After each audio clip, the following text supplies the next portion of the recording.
Rain of Ashoka. दोस्तों, historical records दुनिया भर के महान राजाओं और उनके ग्लोरी की कहानियों से भरे हुए हैं। ऐसी ही एक कहानी है भारत के मौर्य डायनेस्टी के रूलर अशोका द ग्रेट की, जिन्होंने मौर्य एम्पायर को एंशिएंट इंडिया का सबसे पावरफुल किंगडम बना दिया।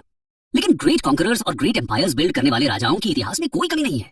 तो फिर ऐसा क्या है जो अशोका को इतना पॉपुलर और ग्रेट बनाता है? ऐसा क्या हुआ कि मॉडर्न हिस्टोरियंस जो मोनार्क्स को लेकर काफी क्रिटिकल हैं, वो भी अशोका की तारीफ करते नहीं थकते? दोस्तों, इसका जवाब हमें अशोका की यूनिक लाइफ ट्रैजेक्टरी में मिलता है, जिसमें कुछ ऐसी अनबिलीवेबल और शानदार चेंजेस हुए जो दुनिया भर के लिए मिसाल बन गए। हम आपको बता दें कि अशोका के बारे में हिस्टोरिकल रिकॉर्ड्स कहते हैं कि पहले वो एक बेहद क्रूअल और रूथलेस राजा थे। चाइनीज स्कॉलर फाहिन तो ये तक लिखते हैं कि अशोका अपने शुरुआती दौर में ऐसे लगते थे जैसे वो खुद हेल से अलग अलग टॉर्चर टेक्निक सीख कर रहे हो, और इसीलिए उनका नाम चंड अशोका पड़ गया, मीनिंग द ब्रूटल अशोका। दोस्तों, हम इस वीडियो में बात करेंगे अशोका की इसी लाइफ ट्रैजेक्टरी के बारे में और समझेंगे कि ऐसा कैसे हुआ कि अशोका, जो एक टायरेंट से कम नहीं था, उसका बनाया हुआ lion capital world's largest democracy का नेशनल एम्ब्लेम बन गया। हम देखेंगे कि कैसे अशोका अपनी रूथलेसनेस और क्रूरल्टी को त्याग कर अहिंसा और धर्म के प्रचारक बन गए और दुनिया भर में शांति संदेश भेजने लगे। ये कहानी है अशोका के चंड अशोका से धम्म अशोका बनने की और उनके जीवन के उन पहलुओं की जो उन्हें मॉडर्न सोसाइटी के पैरामीटर्स पर भी ग्रेट बनाते हैं। आइए बात करते हैं बैकग्राउंड की। बात 326 बीसी की है, जब पूरी दुनिया को जीतने का सपना लेकर अलेक्जेंडर मैसेडोनिया से ब्यास तक पहुंचा। लेकिन भारत के सबसे पावरफुल किंगडम मगध के नंद डायनेस्टी के खौफ से उसकी सेना ने आगे जाने से इनकार कर दिया। नतीजतन अलेक्जेंडर वापस लौट गया।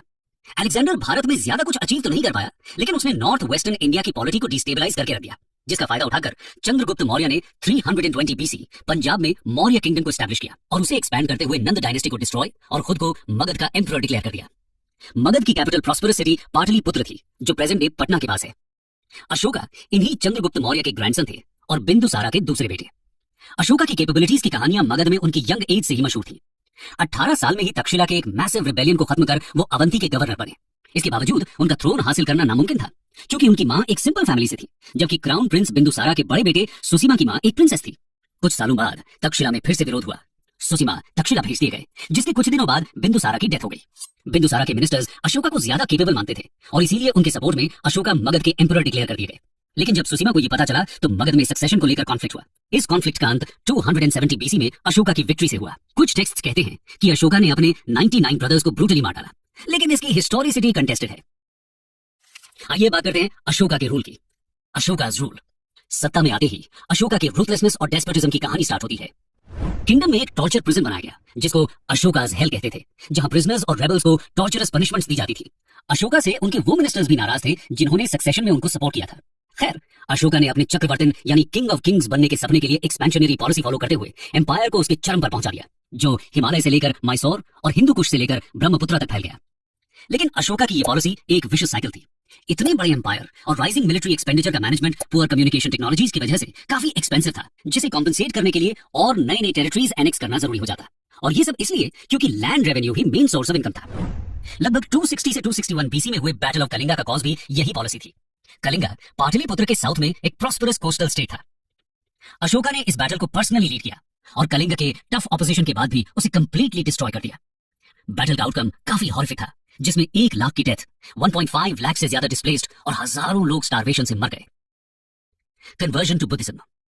जब अशोका ने कलिंग का डिस्ट्रक्शन देखा तो उनका जीवन हमेशा के लिए बदल गया। डेथ और डिस्ट्रक्शन के इस हॉरिफिक सीन ने उनको झकझोर कर रख दिया था। दुनिया के इतिहास में अशोका शायद पहला किंग हुआ जिसने विक्ट्री में जश्न नहीं, दुख व्यक्त किया। ये एक चेंज्ड मैन की कहानी है, जिसने पावर के लिए शायद अपने 99 भाइयों का कत्ल कर दिया था। कुछ हिस्टोरियंस कहते हैं कि कलिंग वॉर के बाद अशोका ने वायलेंस को कंप्लीटली छोड़कर बुद्धिज्म को अपना लिया, लेकिन उन्हें बुद्धिज्म में कन्वर्ट मोगलीपुट्ट तिस्सा ने किया या उपगुप्त ने, इसको लेकर काफी विवाद है। लेकिन श्रीलंकन टेक्स्ट दीपावंसा के हिसाब से अशोका पहले ही बुद्धिस्ट मंक और सुसीमा के बेटे निग्रोधा के अंडर बुद्धिस्ट उपासक बन गए थे। अशोका अलग अलग आइडियाज को हमेशा समझने की कोशिश करते थे, लेकिन वो सिर्फ निग्रोध से इंप्रेस हुए, जो अपने पिता सुसीमा के मर्डरर अशोका से मिलकर बिल्कुल भी नाराज नहीं हुए। ये बात अशोका को काफी इंट्रीगिंग लगी। वैसे निग्रोध अशोका डायलॉग की हिस्टोरिसिटी भी डाउटफुल है। अशोका का कन्वर्जन एग्जैक्टली कब हुआ ये बात डिबेटेबल है, लेकिन ये फैक्ट है कि उनका कन्वर्जन ओवरनाइट नहीं हुआ। रोमिला थापर कहती हैं कि अशोका एक एडिक्ट में खुद लिखते हैं कि वो कलिंगा वॉर के 2 साल बाद ही बुद्धिज्म के जेलस डेविटी बने, लेकिन वहां भी कन्वर्जन डेट मेंशन नहीं है। खैर, कलिंगा वॉर के बाद अशोका बोधि ट्री, सारनाथ, लुम्बिनी और कुशीनगर के पिलग्रिमेज पर गए और बुद्धिज्म के मैसेजेस को अग्रेसिवली अपनी धम्म की पॉलिसी के थ्रू स्प्रेड करने लगे। हम आपको बता दें कि बोधि ट्री में गौतम बुद्ध ने एनलाइटनमेंट अचीव किया, सारनाथ में उन्होंने अपना पहला समन दिया, लुम्बिनी उनका बर्थ प्लेस है और कुशीनगर में उन्होंने निर्वाणा अचीव किया। Third Buddhist council. 240 बीसी में अशोका ने थर्ड बुद्धिस्ट काउंसिल ऑर्गेनाइज किया। इस काउंसिल का कॉज था बुद्धिस्ट संघा में करप्शन और 60,000 एलिज्ड ब्राह्मणिक स्पाइस का संघा में इन्फिल्ट्रेशन। काउंसिल में कुछ इंपॉर्टेंट डिसीजंस हुए, जैसे संघा को रीऑर्गेनाइज करना, मोगलीपुट्टा तिस्सा द्वारा कथावट्टू स्क्रिप्चर कंपाइल किया गया, दुनिया भर में बुद्धिस्ट मिशंस भेजने का डिसीजन भी लिया गया, और अशोका ने Kashmir, Gandhara, Burma, Syria, Egypt और मैसेडोनिया तक ऑनवॉयज भेजे। सबसे इंपॉर्टेंट मिशन अशोका के चिल्ड्रन महिंद्रा और संघमित्रा का माना जाता है। लेजेंड्स संघमित्रा को श्रीलंकन कैपिटल अनुराधापुरा में बोधि ट्री प्लांट करने का क्रेडिट देते हैं, जो वहां आज भी है और एक सीक्रेट साइट है। इस पॉलिसी ने बुद्धिज्म को श्रीलंका के अलावा तिब्बत, चाइना, जापान और साउथ ईस्ट एशिया तक पहुंचाया, जो बाद में एक वर्ल्ड रिलीजन बन गया। ये एक मॉडर्न इंडिया की सॉफ्ट पावर का भी सोर्स है। इसके बाद इंडिया के फॉरेन कॉन्टैक्ट्स एक नए रूप से एस्टैब्लिश हुए और इस फॉरेन पॉलिसी ने अशोका को अपने बॉर्डर्स पीसफुली सिक्योर करने में भी हेल्प किया। इन कॉन्टैक्ट्स का इन्फ्लुएंस अशोकन आर्किटेक्चर में भी दिखता है। कुछ स्कॉलर्स अशोकन पिलर्स को पर्शियन रूलर डेरियस के स्टोन पिलर से ही इंस्पायर्ड बताते हैं। अशोका's धम्म। अशोका के रूल की सबसे इंपॉर्टेंट बात उनकी पॉलिसी ऑफ धम्म थी, जो गौतम बुद्ध की मध्यम मार्ग की फिलॉसफी से इन्फ्लुएंस्ड थी। ये हमें एक्सट्रीम इंडल्जेंस इन वर्ल्डली प्लेजर और एक्सट्रीम एसेटिज्म दोनों से बचने और मिडिल पाथ अडॉप्ट करने का सजेशन देती है। इसीलिए अशोका ने सिर्फ एक्सट्रीम मेथड्स को क्विट किया, लेकिन एसेटिज्म को अडॉप्ट नहीं किया। लेकिन अशोका का धम्म सिर्फ बुद्धा की टीचिंग नहीं, बल्कि एक जनरल कोड ऑफ कॉन्डक्ट था। यह बात नोट करने लायक है कि कैसे अशोका ने बुद्धिस्ट आइडियल्स को यूज कर एक यूनिक और इंस्पिरेशनल पॉलिटिकल सिस्टम बनाया। इस सिस्टम के अंदर पैटर्नल किंगशिप अशोका के रूल का गाइडिंग प्रिंसिपल बना, जिसमें सिटीजन्स का वेलफेयर टॉप मोस्ट प्रायोरिटी था। कहते हैं कि कलिंगा वॉर के बाद अशोका पीपल्स किंग बन गए, जो अपने सिटीजन्स के ग्रीवेंसेस को पर्सनली रिड्रेस और वेलफेयर एक्टिविटीज प्रमोट करते थे। उन्होंने मेडिसिनल ट्रीटमेंट, मेडिसिनल प्लांट्स का प्लांटेशन और ट्रैवलर्स के लिए वेल्स, फूड और शेड का इंतजाम किया। अशोका ने अहिंसा, truthfulness, respect for elders, humane treatment of animals जैसे मैसेजेस भी स्प्रेड किए। अशोका की पॉलिसी का एक इंपॉर्टेंट हिस्सा रिलीजियस टॉलरेंस भी था। भले ही अशोका बुद्धिस्ट थे, लेकिन मौर्यन एम्पायर बुद्धिस्ट थियोक्रेसी बिल्कुल नहीं था। अशोका सभी रिलीजन्स को जेनरस डोनेशंस देते थे। उन्होंने धम्म महामात्ता नाम के स्पेशल ऑफिसर्स भी अपॉइंट किए, जिनका जॉब सभी रिलीजियस सेक्ट्स का वेलफेयर था। यहाँ तक कि बर्बर केव्स के सुदामा और लोमास ऋषि केव्स को उन्होंने आजीविका सेक्ट को डेडिकेट करने के लिए बनवाया था। अशोका की इन्हीं काइंडनेस और टॉलरेंस की पॉलिसीज की वजह से उनके एडिक्ट्स उन्हें देवनाम पिया पियादसी बोलते हैं, जिसका meaning beloved of the gods who treats others with kindness है। Other achievements.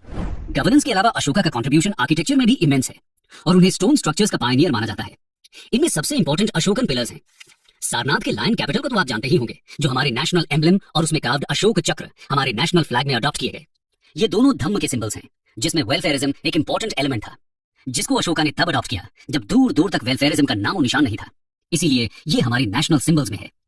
खैर, अशोकन पिलर्स चुनार सैंडस्टोन के थे, जो पूरे मौर्यन एम्पायर में मिलते हैं। उनका मेन पर्पस धम्म को स्प्रेड करना था। ऐसा कहते हैं कि ये इंस्क्रिप्शंस डेली एक ऑफिसर सारे सिटीजन्स के सामने रीड करता था और ऐसा लगता था कि शायद एम्परर उनसे डायरेक्टली बात कर रही हैं। इसीलिए इनको लार्जली लोकल लैंग्वेजेस जैसे पाली, प्राकृत और अरामिक में लिखा गया। मेन इंस्क्रिप्शंस में मेजर रॉक एडिक्ट 4, 12 और 13 और माइनर एडिक्ट 1 है। Edict 4 rules of morality, edict 12 religious policy, edict 13 Kalinga war और माइनर एडिक्ट 1 अशोका के बुद्धिस्ट उपासक होने का डिस्क्रिप्शन देते हैं। कुछ लेजेंड्स अशोका को पूरे भारत में 84,000 से ज्यादा स्तूपास बनाने का क्रेडिट भी देते हैं। अशोक वंदना नाम के लेजेंड्स की एंथोलॉजी के हिसाब से अशोक ने बुद्ध के 7 रेलिक्स को डिवाइड कर उन्हें 84,000 बॉक्सेस में रख दिया और उनके ऊपर स्तूपास बनाने का ऑर्डर दिया।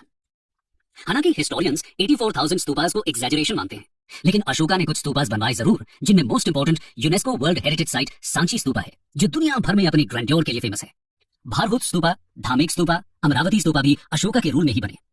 अशोका को UNESCO world heritage site Mahabodhi temple गया को बनाने का क्रेडिट भी दिया जाता है, where Gautam Buddha gained enlightenment.